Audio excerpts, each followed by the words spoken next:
Well, people, it is cold as hell here in California. I am all bundled up. I'm in what you call it, a sleeping bag, and I got a big thick blanket around me. I'm telling you, it is cold here in California. But like I said, every state's cold. But I digress. I want to talk about, I see everybody on these, be prepared. I ain't gonna mention no names because this is that door that I'm sleeping next to. It's so messed up. But let me turn this light back out. But I'm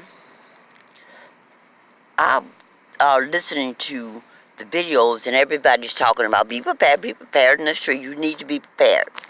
And I made this video in the past. I got some incense burning because these things flying around here, these bugs, is really bad. So I broke incense in little bit pieces and I got burning in different areas. Just some incense.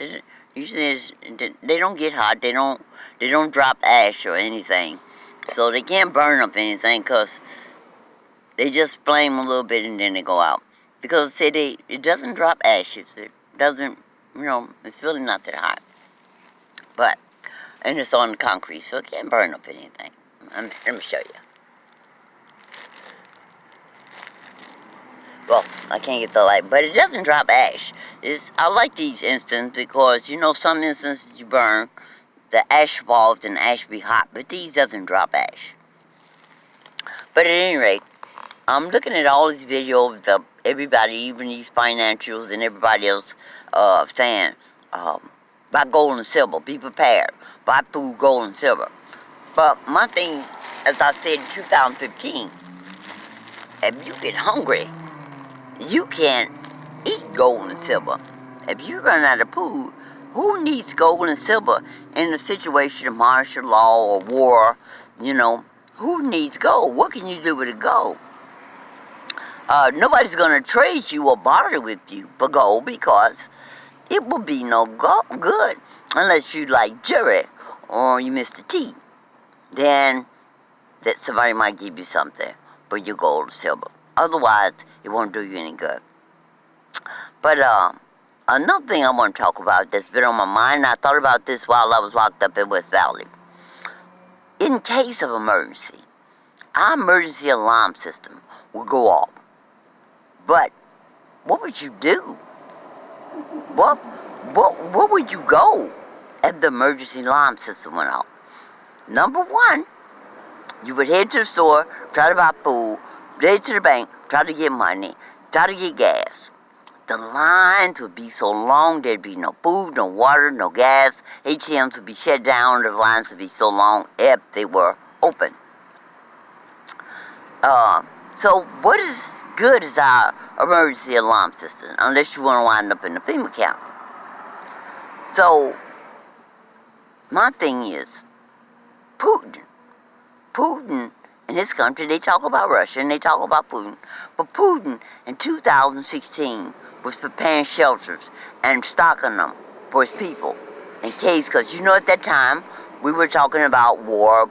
Obama was talking about war with Russia, a nuclear war. But Putin prepared his people. He had shelters and stuff that they were able to go to in case his people something happened. But none of that has been prepared for us here in the United States.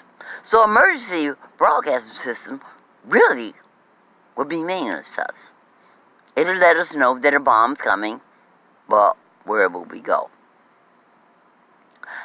And this brought me to another subject. I remember when I was a teenager in the 60s. In all the neighborhoods they had emergency bomb shelters. I lived in the project at that time, and each project building had 10 floors, 16 floors, and 10 apartments on each floor. And each building had an emergency bomb shelter. Those symbols were outside of each building, or every other building.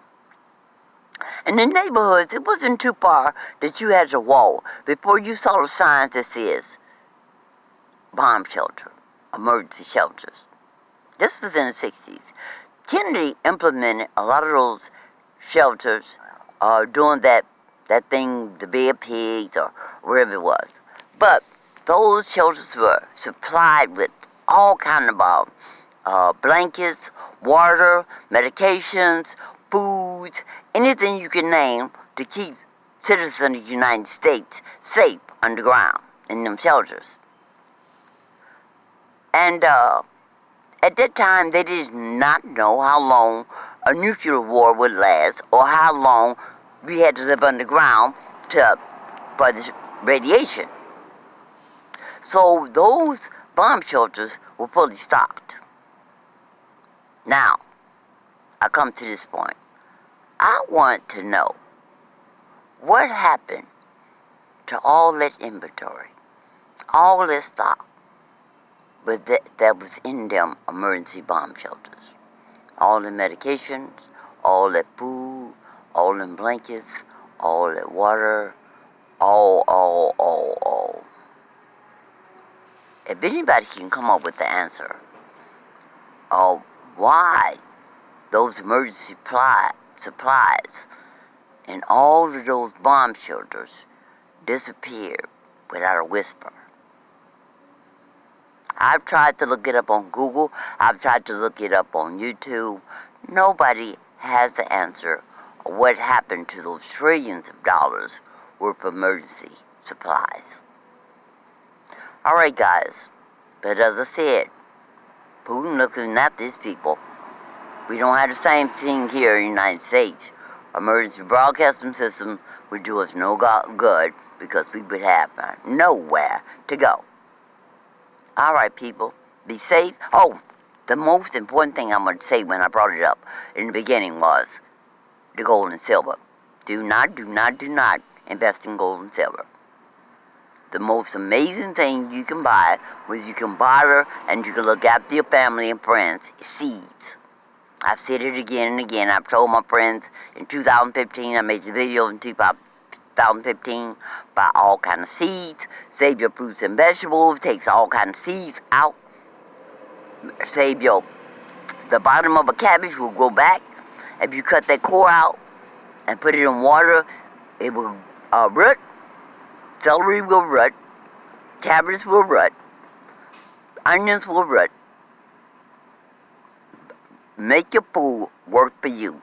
Don't keep buying food over and over again. And that's what I was doing in my apartment in 2015. I was regrowing my food. So seeds, anybody will trade you anything in the world if they can feed their families. You understand what I'm saying? Don't invest in gold and silver.